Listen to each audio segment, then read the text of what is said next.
Every single person on the planet has within them the potential to be a healer. In order to make conscious contact with your inherent healing powers, you must first make the decision to be healed yourself. Reconnect to the disease-free, loving perfection from which you came is a succinct statement of what self-healing process requires. The universal mind of intention knows precisely what you need in order to optimize your health. What you must do is notice your thoughts and your behaviors, which are creating resistance and interfering with healing, which is the flow of intentional energy. Recognizing your resistance is something that's entirely up to you. Your intention in this chapter is facilitated by looking at the larger objective of returning to your source and vibrating more in harmony with the energy of the power of intention. That source is never focused on what's wrong, what's missing, or even what's sickly. True healing takes you back to the source. Anything short of this connection is just a temporary fix. When you clean up the connecting link to your source, attractor patterns of energy are drawn to you. If you don't believe that this is possible, then you've created resistance to your intention to heal and to be healed. If you believe that it is possible, but not for you, then you have more resistance. If you believe that you're being punished by the absence of health, that's also resistance. These inner thoughts about your ability to be healed play a dominant role in your physical experience. Becoming a healer by healing oneself involves another one of those imaginary somersaults into the inconceivable, where you land upright and balanced in your thoughts face to face with your source. You realize, perhaps for the first time, that you and your source are one when you let go of the ego mind, which has convinced you that you're separate from the power of intention. From thoughts of sickness to intentions of wellness. The decision to create is the decision to intend. To create healing, you can't have thoughts of illness and anticipate your body falling victim to disease. Become aware of the thoughts you have that support the idea of sickness as something to be expected. Begin noticing the frequency of those thoughts. The more they occupy your mental landscape, the more resistance you're creating to realizing your intention. You know what those thoughts of resistance sound like. I can't do anything about this arthritis. It's the flu season. I feel okay now, but by the weekend it'll be in my chest and I'll have a fever. We live in a carcinogenic world. Everything is either fattening or filled with chemicals. I feel so tired all of the time. On and on and on these thoughts of resistance go. They're like huge barricades blocking the realization of your intentions. Notice the thoughts that represent a decision on your part to buy into the illness mentality of the huge profit-making drug companies and a healthcare industry that thrives on your fears. But you're the divine, remember?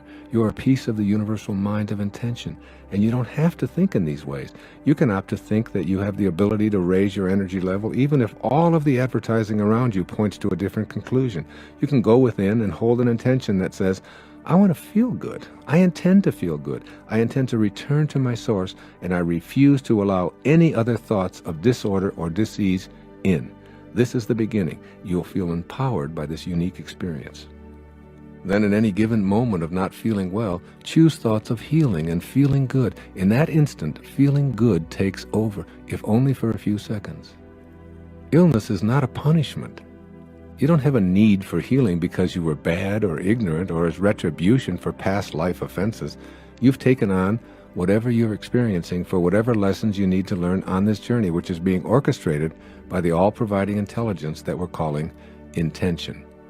In an eternal universe, you must view yourself and all others in infinite terms. Infinite terms means that you have an infinite number of opportunities to show up in a material body to co-create anything. As you view the sickness of the mind and body that permeates your own life as well as the rest of humanity, try viewing it as part of the infinite nature of our world.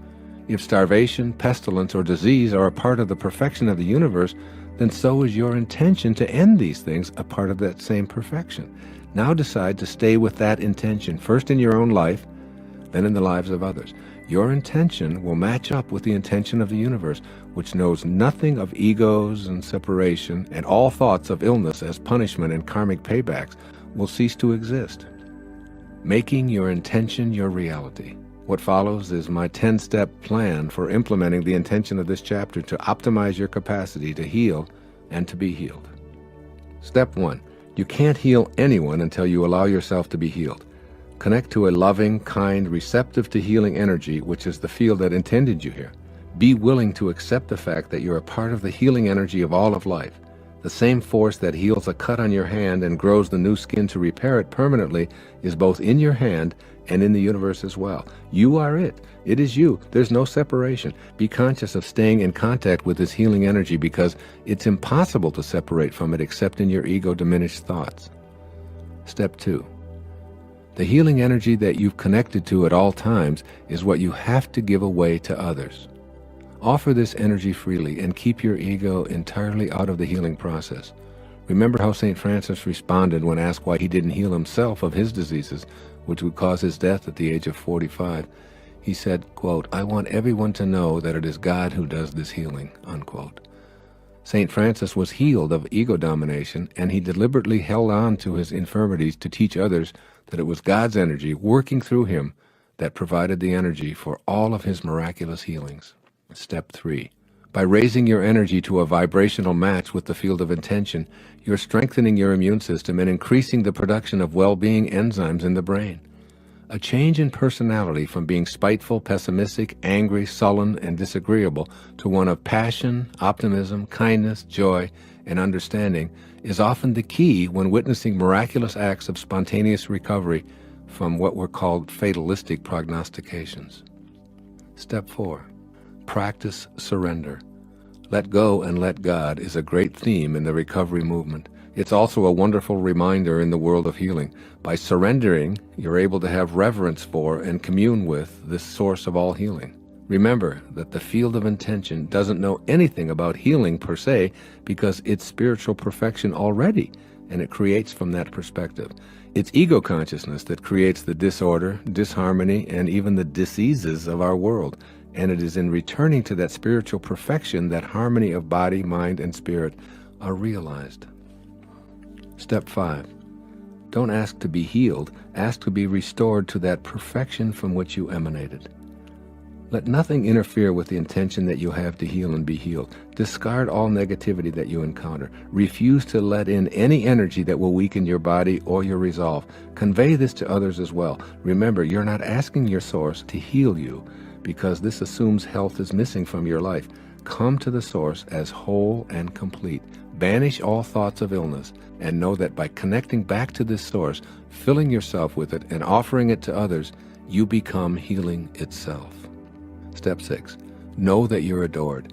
In the moment in which you're experiencing thoughts that make you feel sick or bad, do your best to change them to thoughts that support your feeling good. And if that seems impossible, then do your very best to say nothing at all.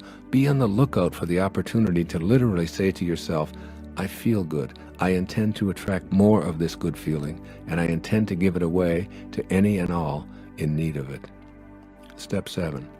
Seek out and cherish the silence. Many people who have suffered with long-term illnesses have been able to return to their source through the channel of nature and contemplative silence. Spend time in quiet meditation, visualizing yourself coupled with a perfectly healthy field of intention. Commune with this source of all that is good, all that is well, and practice accessing this high spiritual energy, bathing your entire being in this light. Meditation is always healing for me. When I'm fatigued, a few moments in silence, accessing higher, loving, kind vibrations energizes me. When I feel out of sorts, a few moments in quietude, making conscious contact with God, provides me with all that I need to not only feel good, but to help others to do the same. I always remember Herman Melville's timely words, silence is the only voice of God. Step 8. To be health, you must totally identify with the wholeness that you are. You can stop seeing yourself as a physical body and immerse yourself in the idea of absolute well-being. This is your ultimate truth, and you can allow this dynamic aura of wholeness to saturate and animate your every thought until it is all that you have to give away. This is how you heal, from the inner knowing and trust of your wholeness. Step 9. Allow health to stream into your life. Become conscious of resistance which interferes with the natural flow of healthy energy to you.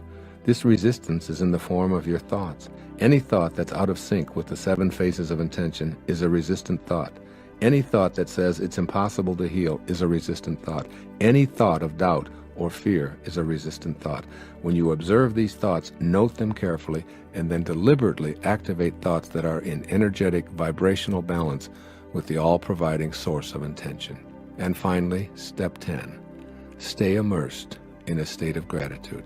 Be grateful for every breath you take, for all of your internal organs that work together in harmony, for the wholeness that is your body, for the blood streaming through your veins, for your brain that allows you to process these words and the ears that allow you to hear them. This is the surest way to keep the connecting link to perfect health clean and pure. One of the messages of Jesus of Nazareth is apropos of all that I've presented in this chapter on having a healing intention. He said, quote, "If you bring forth what is inside you, what you bring forth will save you. If you don't bring forth what is inside you, what you don't bring forth will destroy you." Unquote. What is inside you is the power of intention. No microscope will reveal it. You can find the command center with X-ray technology, but the commander in the command center remains impervious to our sophisticated probing instruments.